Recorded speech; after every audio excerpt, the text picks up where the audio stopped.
À formation égale, la vérité triomphe. Formez-vous, armez-vous de science jusqu'aux dents, arrachez votre patrimoine culturel. Vous avez sans doute reconnu ces propos, ils sont de Cheikh Anta Diop, l'un des plus grands savants africains, pourtant pas très compris par ses contemporains, ignoré par certains de ses concitoyens, contredit par les Occidentaux. Ce natif de Sédhiou, un 29 décembre de l'année 1923, ne pourrait être casé dans une discipline particulière. Car, parti en France pour étudier la physique et la chimie, il se tourne rapidement vers l'histoire et les sciences sociales. Il suit particulièrement les cours de Gaston Bachelard et Frédéric Joliot-Curie, adopte un point de vue spécifiquement noir africain face à la vision de certains auteurs de l'époque selon laquelle les Africains sont des peuples sans passé. Il s'intéresse particulièrement à l'égyptologie en préparant une thèse en 1951 dans laquelle il fait une affirmation risquée: l'Égypte antique était peuplée de Noirs et que la langue et la culture égyptienne se sont ensuite diffusées en Afrique de l'Ouest. Cette thèse fut finalement soutenue en 1960, mais entre-temps, il produit Nation nègre et culture. Par la suite, Cheikh Anta Diop se lance dans une série de conférences où il participe à décomplexer les peuples noirs dont l'histoire fut falsifiée par le colon blanc depuis les premiers contacts entre les deux peuples. Si réellement l'égalité intellectuelle est tangible, l'Afrique devrait, sur des thèmes controversés, être capable d'accéder à la vérité par sa propre investigation intellectuelle, se maintenir à cette vérité jusqu'à ce que l'humanité sache que l'Afrique ne sera plus frustrée, que les idéologues perdront leur temps parce qu'ils ont rencontré des intelligences égales qui peuvent leur tenir tête sur le plan de la recherche de la vérité. Mais vous êtes persuadés que pour qu'une vérité soit valable et objective, il faut qu'elle sonne blanche. Mais ça, c'est un repli de notre... Grâce à l'archéologie, l'anthropologie et la linguistique, Cheikh Anta Diop a permis d'établir la parenté entre la civilisation égyptienne et l'Afrique noire, notamment dans ses œuvres comme Antériorité des civilisations nègres, Nation nègre et culture, Civilisation ou barbarie, l'unité culturelle de l'Afrique noire.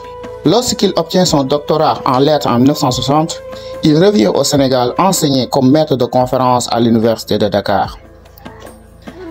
Dans ses études, le savant a prouvé que l'homme a pris naissance en Afrique. En d'autres termes, l'Afrique est le berceau de l'humanité. En 1966, Cheikh Anta Diop crée le premier laboratoire de carbone 14 à l'université de Dakar. Il a également battu en brèche la théorie polycentrique de l'origine de l'humanité en prouvant l'origine monogénétique et africaine de l'homme. L'humanité a pris naissance en Afrique. On a souvent dit que l'humanité, le berceau de l'humanité est un berceau à roulettes, tantôt il est sur un continent, tantôt il est sur l'autre, ce n'est pas exact. Au début, on avait cherché l'origine de l'humanité en Asie parce que les trois races y sont présentes. Et la tradition biblique aussi situait la naissance de l'homme sur ce continent. Mais depuis, le verdict scientifique est connu.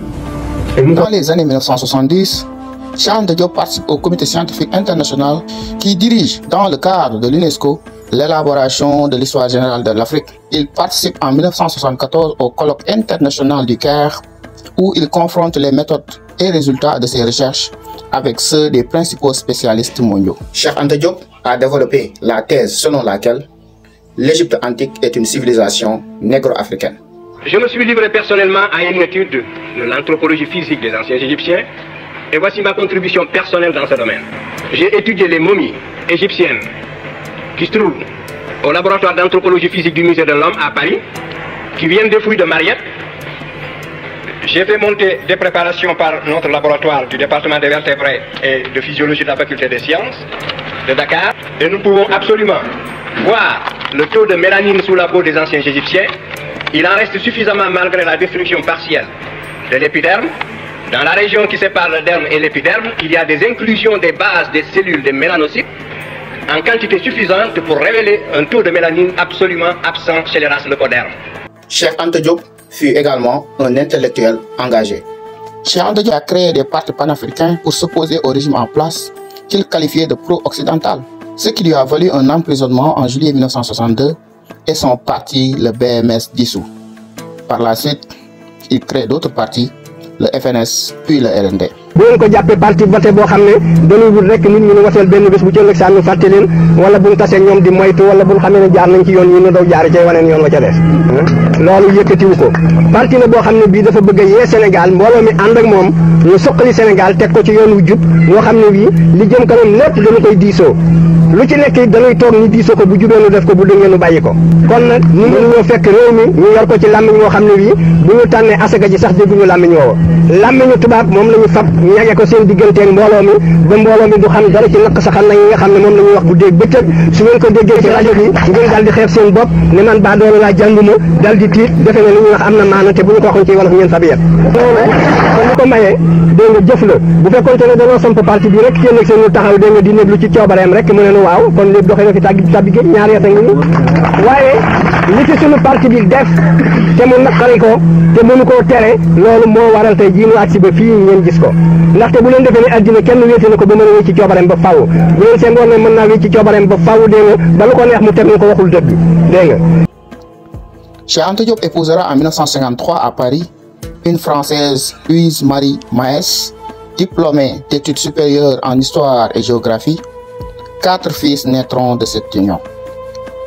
Il meurt le 7 février 1986 et est enterré dans son village natal, Tietou, non loin de la commune de Bambey, dans la région de Diourbel.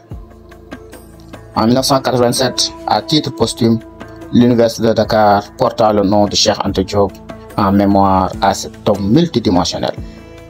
Comme on dit en Wolof, parler de Cheikh Anta Diop en quelques minutes est une mission périlleuse, mais nous avons tenté de vous dire l'essentiel pour permettre à la nouvelle génération de connaître l'homme multidimensionnel, celui qui a beaucoup travaillé pour l'Afrique, celui qui a permis de restaurer la vérité historique, mais également celui qui a permis aux Africains de se débarrasser du complexe d'infériorité vis-à-vis de l'homme blanc. Merci d'avoir regardé la vidéo, partagez, abonnez-vous, nous vous donnons rendez-vous très prochainement.